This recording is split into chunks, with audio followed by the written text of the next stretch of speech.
Otro tema fuertemente discutido es la objeción de conciencia. Si yo soy un médico que está en contra del aborto, ¿me pueden obligar en mi país a practicarle un aborto a una mujer? No es posible que a un médico que sienta vulnerada su conciencia por practicar un aborto, por ejemplo, lo obliguen a practicarlo. A mí me parece que a un médico tampoco se le puede imponer una obligación tan gravosa que vulnera sus íntimas creencias. Yo soy partidario de defender las creencias de todo el mundo y organizar la vida de acuerdo con sus creencias. No existe libertad, no existe democracia, no existe Estado de Derecho, ni Estado social de derecho, ni Estado social democrático de derecho en una sociedad en la que las personas son obligadas a actuar en contra de su conciencia. Y es que estamos hablando no de que las personas no hagan cualquier cosa, estamos hablando de que las personas se opongan a lo que ellas consideran que es matar. Y no existe un Estado libre cuando me dicen, usted puede pensar que abortar es matar, pero en el caso en que una mujer le pida un aborto, tiene que hacerlo. No existe un Estado libre cuando se me dicen, usted y sus amigos pueden pensar que abortar es matar, pero si forman un hospital y les pedimos un aborto, tienen que hacerlo. Por eso creo que no se puede llegar a ese extremo propio de las dictaduras, de imponer a las personas o a las personas jurídicas a actuar en contra de sus conciencias. En Colombia, por ejemplo, si vamos al artículo 18 constitucional, la objeción de conciencia, la libertad de conciencia, y así está también en el artículo 18 de la Declaración Universal de Derechos Humanos, no solo consagra la posibilidad de oponerse a hacer algo que actúa contra mi conciencia, sino que además no se me puede obligar a compelir, no se me puede compelir a revelar lo que yo creo. O sea que ni siquiera tendría que decir, yo soy católico, yo soy judío, yo soy musulmán. Bastaría con que yo dijera, esto no lo hago porque va en contra de mi conciencia. Y nadie puede juzgar mi conciencia. No se pueden hacer tribunales de conciencia que digan, este sí puede objetar en conciencia en este caso o este no. Porque justamente se trata del fuero interno de la persona, de lo más sagrado de la persona, su propia conciencia. Lo más grave que un católico puede hacer es abortar, ayudar en el aborto, apoyar en un aborto. El Estado no nos puede obligar a que nuestra alma se condene, porque así lo sentimos, así a usted le parezca ridículo lo que estoy diciendo. Esa es la realidad, y para quienes creemos en eso, es aterrador que un Estado nos condene a eso. El Estado tiene que ser respetuoso. Si existe el libre desarrollo de la personalidad, mi personalidad es la de católica, y a mí no me pueden obligar a hacer algo que mi religión me dice que es lo más monstruoso que puedo hacer. No solamente a mí, sino a mis propiedades, porque es que yo no puedo ser católica y tener una cadena de prostíbulos, porque entonces no estaría siendo buena, porque mi religión me está enseñando que esos no son los valores correctos. Por lo tanto, yo no puedo tener una clínica donde me obliguen a hacer abortos, porque es exactamente lo mismo. Yo soy dueña de mis actos y también de mis actividades y de mis negocios, y eso es lo que el Estado pretende que no se valide, y me parece aterrador. Eso es lo más parecido a un Estado autocrático, horroroso. En el ejercicio de la medicina se nos plantean desafíos ante los cuales debemos, como médicos, tomar una postura en nuestro quehacer. Se me ocurren, por ejemplo, el aborto, la eutanasia, la experimentación con humanos. No son realidades sencillas ante las cuales podemos pasar indiferentes o ante las cuales podemos tener actitudes pasivas, sino que son realidades que nos comprometen en nuestro obrar y ante las cuales tenemos que tomar una postura. Tampoco son sencillas porque hay muchas influencias, sobre todo de medios de comunicación, de leyes, de políticas, que influencian nuestro actuar y quieren promover y condicionar el actuar médico. Por ejemplo, vemos cómo en muchos estados, con más frecuencia, se abren vías desde el punto de vista legal para promover y para condicionar la acción frente a estas situaciones. Entonces, nos tenemos que preguntar, ¿son realidades ante las cuales la vía legal o las leyes son las que nos deben decir qué hacer o qué no hacer? Yo creo que es importante que pongamos la mirada en la identidad y en la misión de nuestra profesión.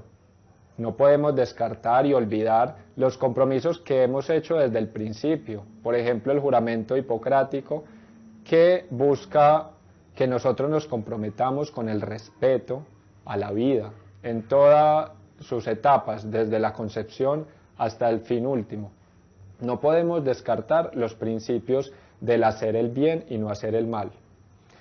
Quizá muchos profesionales se olvidan de esto, quizá muchos están condicionados por lo que es lo común o por lo que ya es legal, pero lo que no podemos olvidar es que todos tenemos una conciencia, todos tenemos en nuestro interior unas convicciones que ninguna ley ni ninguna norma puede violentar y puede cambiarla. Negarse a cooperar al mal es un derecho y una obligación moral. Una vía para ello es la objeción de conciencia. Consiste en solicitar un trato excepcional para no cumplir con la norma injusta.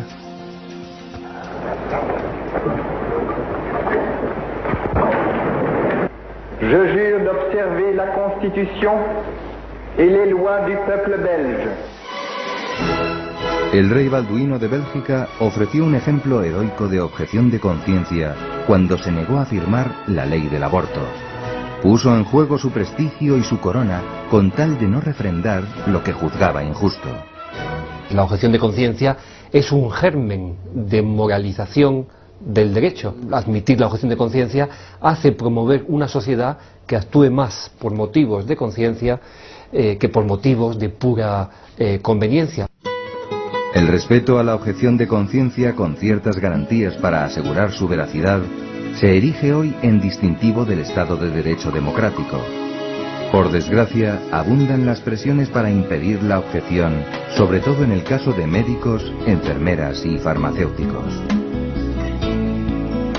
¿Cómo entender que no se respete el derecho a la objeción de conciencia incluso en países que lo reconocen en sus constituciones? Quizá la raíz de esto es que la objeción de conciencia de un ciudadano creo que es una llamada pública a la conciencia de los demás ciudadanos.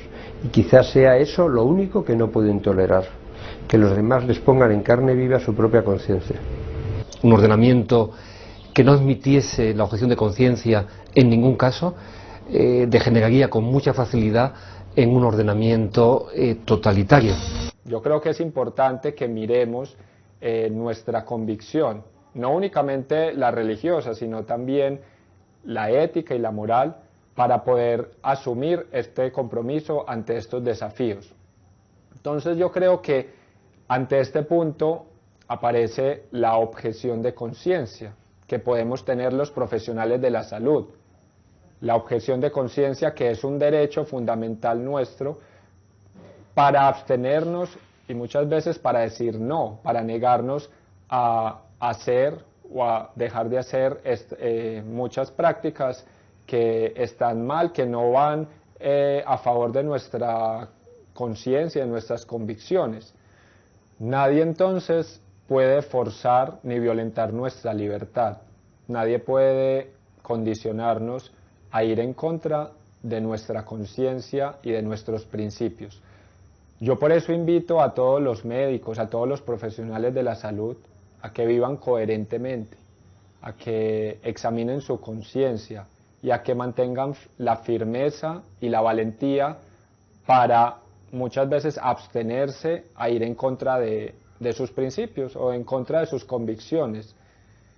Rescatemos nuestra identidad y nuestra misión, promovamos el bien de nuestros enfermos, de las personas que buscan nuestra ayuda. Centremos nuestro quehacer y nuestro actuar respetando la dignidad de todos los seres humanos.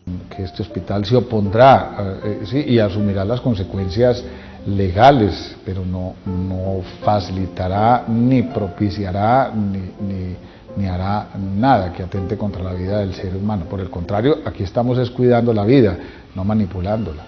La objeción de conciencia, que es la posibilidad de que un individuo aduzca motivos precisamente de conciencia para no observar un deber legal, un deber establecido por las leyes. En este sentido, se ha abierto un debate sobre los límites a la desobediencia civil, los límites al incumplimiento pacífico de los mandatos que están en determinadas leyes, insisto, por chocar contra nuestras convicciones. Pero sí puede plantearse, y creo que es un deber de toda sociedad democrática, plantear estos enfrentamientos entre conciencia y ley y poder salvaguardar estas convicciones profundas de las personas. Cabe señalar, sin embargo, que nunca se puede aducir o nunca se puede esgrimir la objeción de conciencia para cumplir con obligaciones que no suponen afectar convicciones profundas. Por ejemplo, no se puede objetar